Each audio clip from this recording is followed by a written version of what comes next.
I will admit, this time of year, I am an absolute weather geek. Why? Because I'm also a plant geek. 2 years ago in the Southeast, we had a brutal weather event. We had 2 weeks of temperatures as high as into the mid-80s.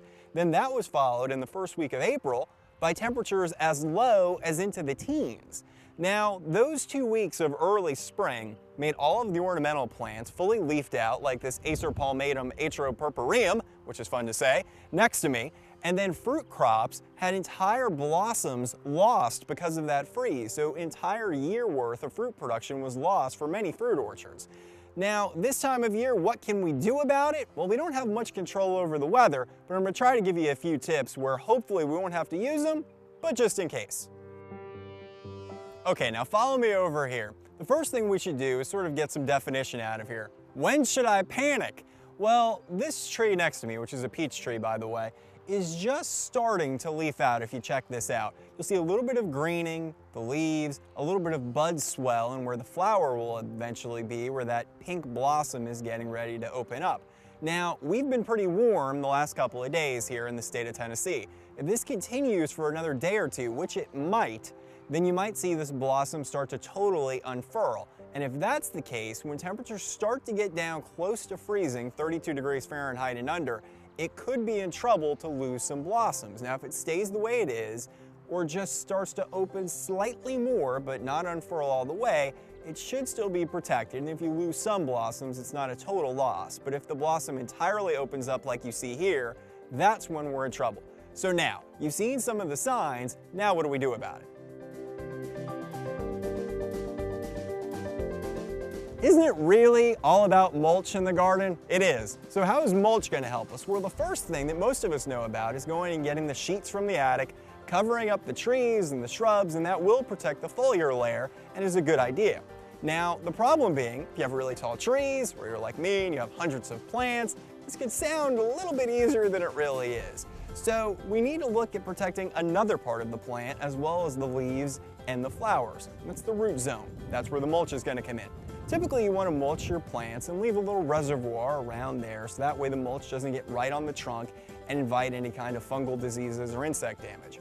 In this case, if we've had one of these incidents where the birds were singing, the leaves were out, the blooms were fully blossomed, and now here comes bad Mr. Winter again, we want to mulch up the plant even heavier than we normally do, and in that case we can go right up to the root collar. This is going to essentially provide a ground sweater for the root system and help protect and insulate the plant.